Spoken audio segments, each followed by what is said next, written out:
Bismillahirrahmanirrahim. I'm your course instructor Hina Sharif. Course is Pharmacognosy 1B Basic. This course code is Pharm 416. In today's lecture, we will start the chapter number 4, which is pesticide. This chapter is included in the second professional pharmacy second semester course. आज हम start कर रहे हैं chapter number 4 जिसका नाम है pesticides. In today's lecture we will discuss introduction of pesticides and method of pest control.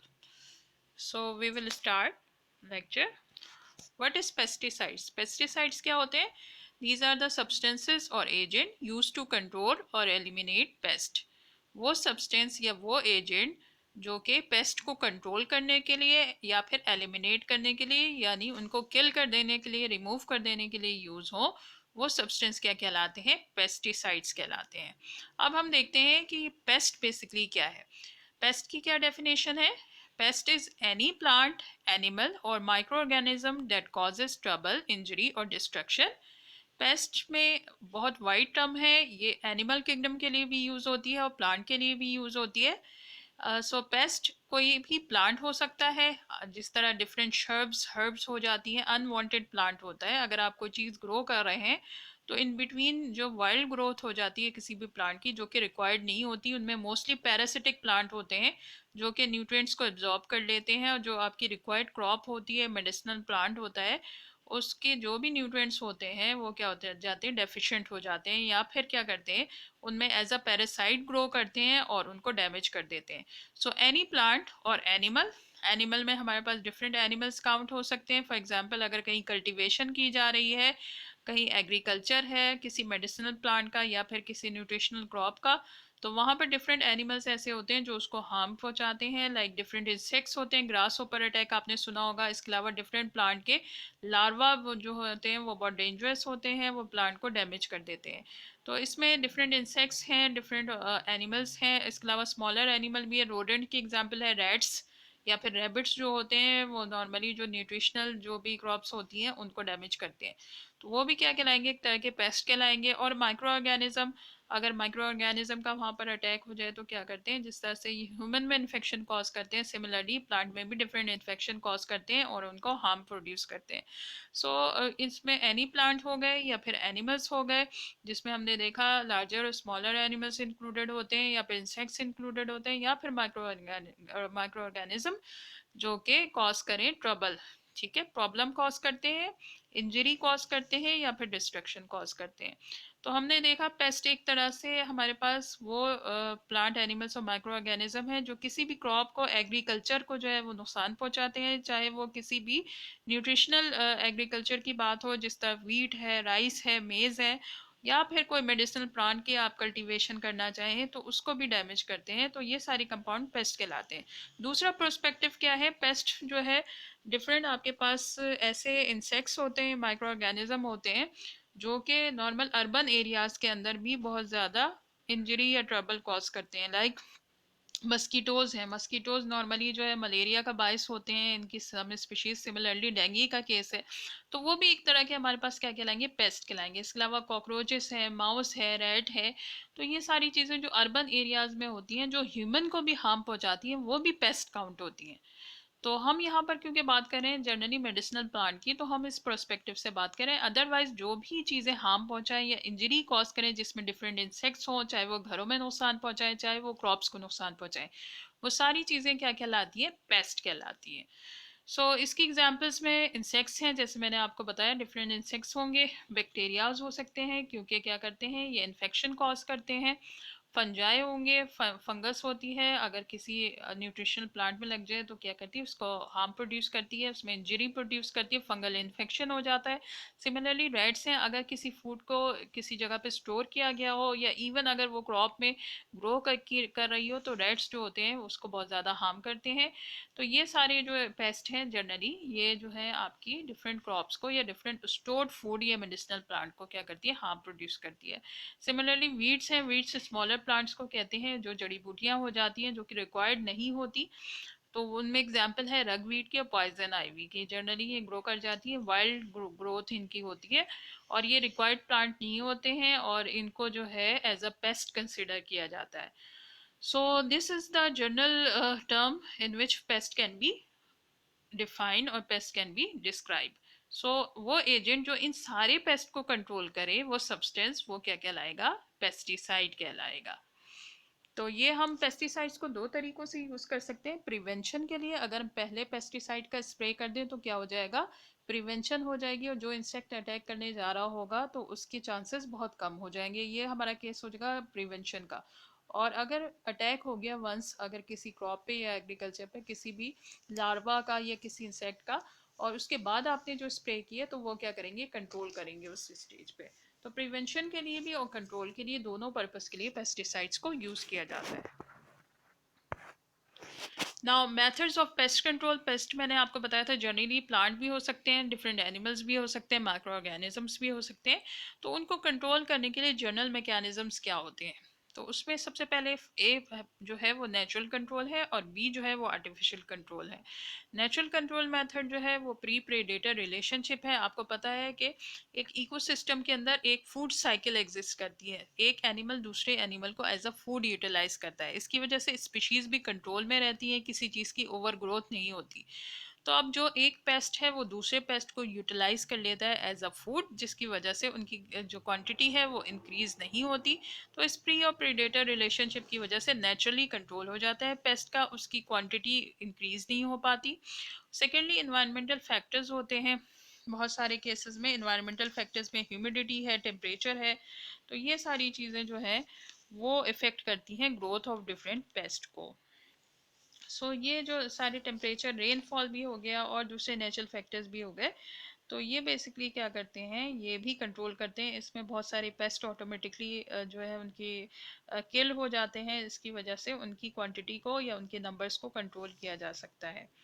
So that is a condition. इसी तरह एक एग्जांपल है, जिस तरह के ट्रॉपिकल या टेम्परेट रीजन है, या फिर हमारे पास डिफरेंट रीजन्स होते हैं, डिफरेंट क्लाइमेट होते हैं, तो वहाँ पर बेसिकली कुछ पेस्ट ऐसे होते हैं जो सरवाइव नहीं कर सकते हैं, ठीक है।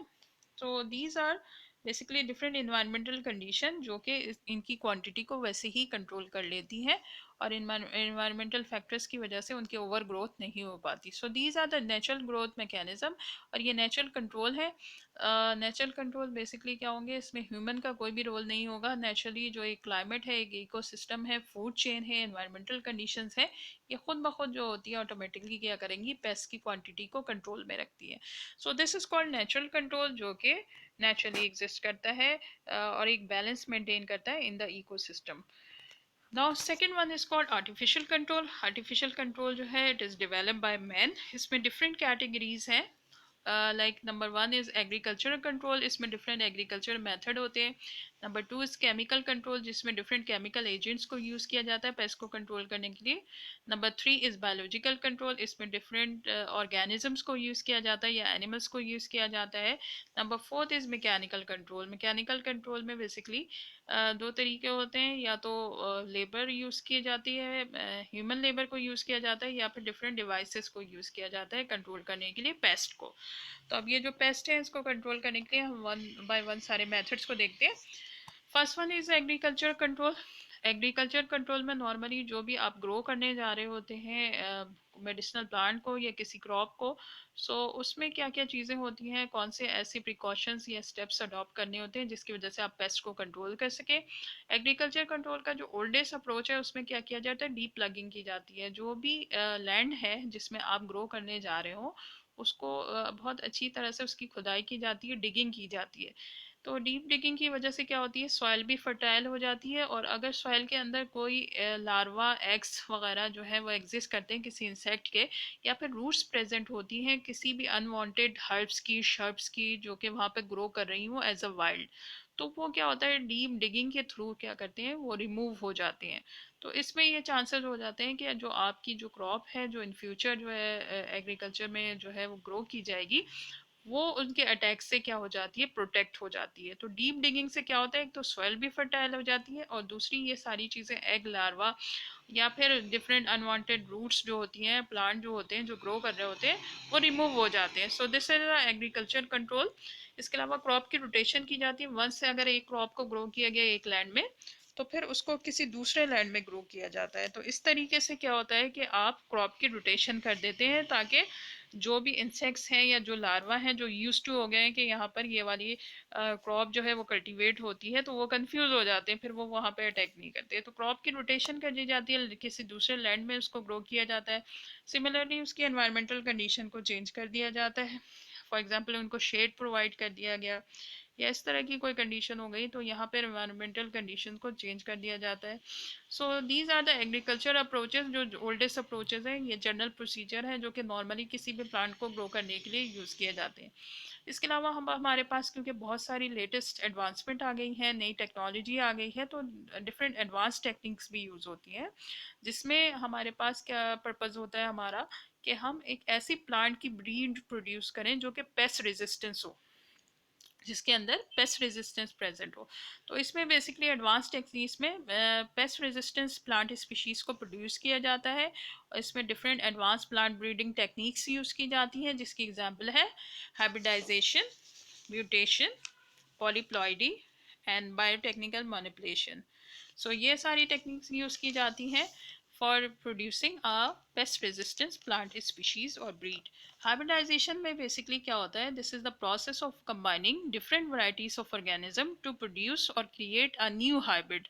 ठीक है, दो डिफरेंट स्पीशीज के थ्रू एक नया हाइब्रिड प्रोड्यूस किया जाता है, और कोशिश की जाती है कि उसके अंदर स्ट्रेंथ ज़्यादा हो और वो ज़्यादा पेस्ट रेजिस्टेंस हो, वो इजीली पेस्ट इसको हार्म ना कर सके। दूसरा प्रोसेस जो म्यूटेशन है, म्यूटेशन में डीएनए के जो सीक्वेंस होता है उसमें चेंजेस कर दी जाती हैं, जिसकी वजह से हमारे पास एक न्यू ब्रीड प्रोड्यूस होती है जो कि पेस्ट रेजिस्टेंस होती है।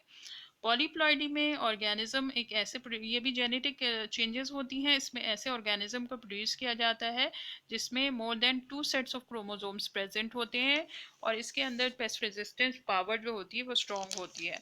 इसके अलावा बायोटेक्निकल मैनिपुलेशन होती है, बायोटेक्नोलॉजी के थ्रू चेंजेस कर दी जाती हैं इसके अंदर, और न्यू प्लांट प्रोड्यूस किए जाते हैं ताकि वो विद स्टैंड कर सकें पेस्ट को और पेस्ट उनको इजीली हार्म ना कर सके।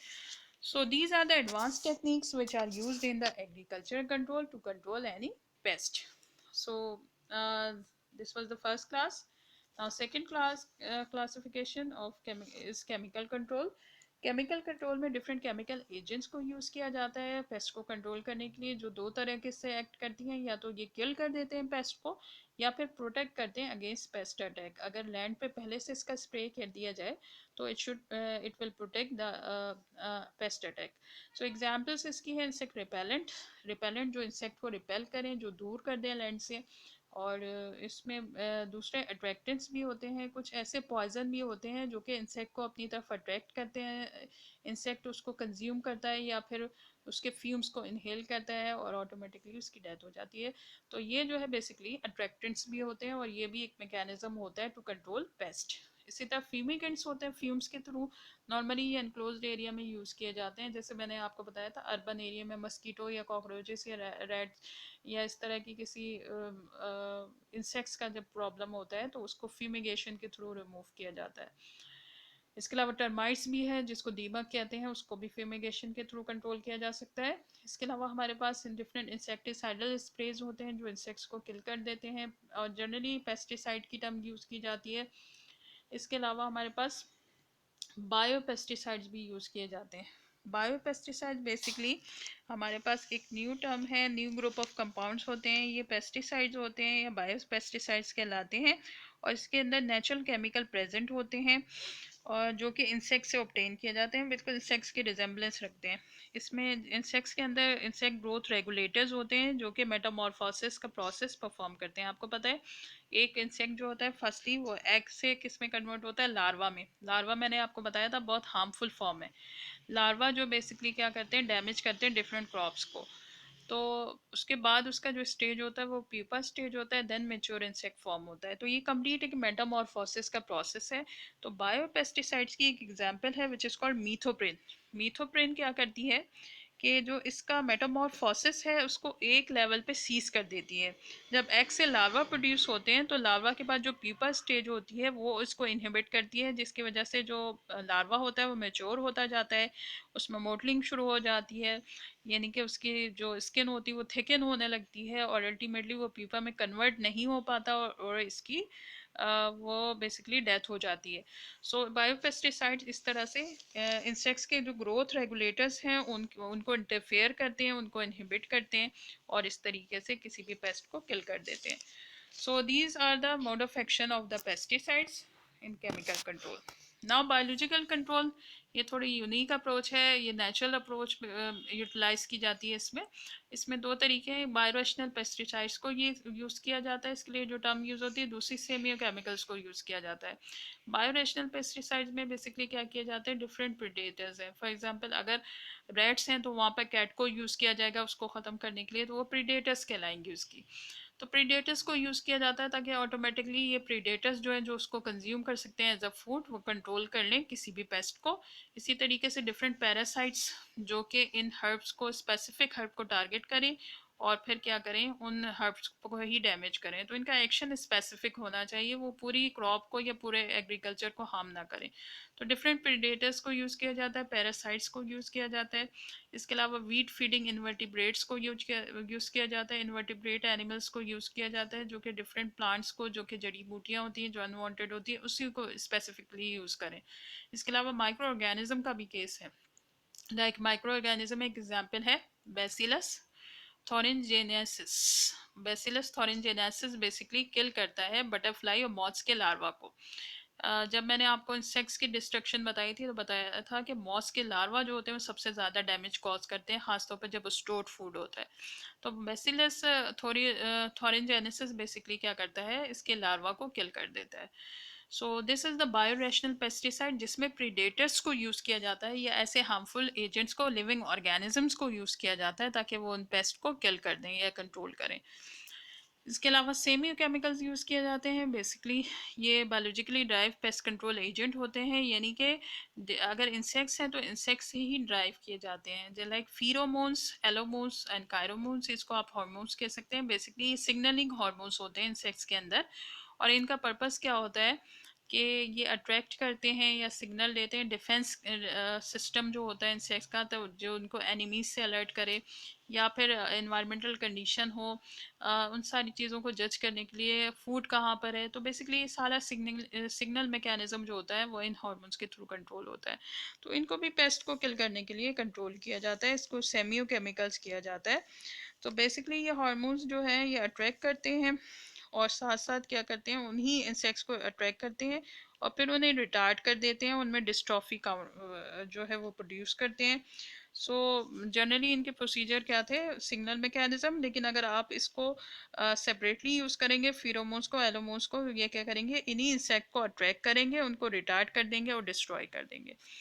सो these are the biological control जिसमें आप लिविंग ऑर्गेनिज्म को यूज़ करते हैं to kill the pest. Now mechanical control. Mechanical control basically क्या है, मैकेनिकल कंट्रोल में हमारे पास डिफरेंट मैकेनिकल मीन्स को यूज़ किया जाते हैं। इसके मीन्स दो तरह के होते हैं, जिसमें मैनुअल लेबर को यूज़ किया जाता है यानी ह्यूमन बींग्स को यूज़ किया जाता है, या फिर मैकेनिकल डिवाइसेस को यूज़ किया जाता है। बेसिकली पर्पस इसका क्या होता है, ये कलेक्ट करते हैं और डिस्ट्रॉय करते हैं पेस्ट को। फॉर एग्जांपल अगर कोई अनवांटेड कोई भी हर्ब वहाँ पर, ये शर्ब कोई स्मॉल प्लांट ग्रो कर गया है, तो आप क्या कहते हैं, लेबर को कहते हैं कि स्पेसिफिक प्लांट को वहाँ से रिमूव कर दे। तो वो क्या करता है, उसको कलेक्ट कर देता है, उसको डिस्ट्रॉय कर देता है। ये झाड़ियाँ हो गई हैं, इनको आप हटा दें। तो फिर वो क्या करते हैं, मैनुअली उसको कंट्रोल करते हैं, या फिर मशीन्स को भी इसके लिए यूज़ किया जाता है। इसमें डिफरेंट टेक्निक्स यूज़ होती हैं, जैसे हैंड पिकिंग है, प्रूनिंग है। प्रूनिंग में आपको अभी बताती हूँ, ट्रैपिंग है, बर्निंग भी है। ठीक है, बेसिकली तो इसमें हैंड पिकिंग में क्या होगा कि हैंड से जो है उन्हीं प्लांट को सेपरेट करें या उन्हीं ऑर्गेनिज्म को सेपरेट करें जो कि डिस्ट्रॉय कर रहे हो। Pruning basically selective removal of the parts of the plant होता है विच आर डिजीज और डैमेज। अगर आप देखें समटाइम्स प्लांट में कुछ लीव्स ऐसे होते हैं जो ब्राउन हो जाते हैं, जिसमें डिस्कलरेशन होती है, तो जनरली उसको क्या किया जाता है, उसको कट कर दिया जाता है, उस पार्ट को रिमूव कर दिया जाता है। ये प्रोसेस क्या कहलाता है, प्रूनिंग का कहलाता है। अगर आपको किसी भी प्लांट में इस तरह के डैमेजेस होते हुए नजर आए तो उन पर्टिकुलर पार्ट को, सेलेक्टिव पार्ट को रिमूव कर देना प्रूनिंग कहलाता है। तो हैंड पिकिंग के बाद ये प्रूनिंग हो गई। देन ट्रैपिंग हो गई, जैसे माउस ट्रैप्स लगाए जाते हैं, रैट्स जो होते हैं बहुत ज़्यादा डैमेज करते हैं, तो ये क्या कहलाती है, ट्रैपिंग टेक्निक कहलाती है। इसके अलावा बर्निंग भी होती है। बर्निंग में है कि लैंड की अगर बर्निंग कर दी जाए तो साथ साथ पेस्ट भी डिस्ट्रॉय हो जाते हैं बिफोर कल्टीवेशन, और इसकी फर्टिलाइजेशन भी इंक्रीज हो जाती है. So these are the mechanical control method by which a pest or any kind of pest can be controlled. So this is the complete lecture of the introduction of pest, pesticide and the pest and general mechanism for the control of different pest. हमने pest में देखा कि generally वो कोई भी ऐसे agent, चाहे वो प्लांट हो, चाहे वो एनिमल्स हो, या चाहे माइक्रो ऑर्गेनिज्म हो, जो भी किसी भी किस्म का डिस्ट्रक्शन कॉज करें वो पेस्ट कहलाते हैं, और जो एजेंट इनको यूज़ कर किए जाते हैं कंट्रोल करने के लिए वो क्या कहलाते हैं, पेस्टिसाइड्स कहलाते हैं. So in the next lecture we will इंशाल्लाह discuss the classification of different pesticides and their mode of action. Thank you so much.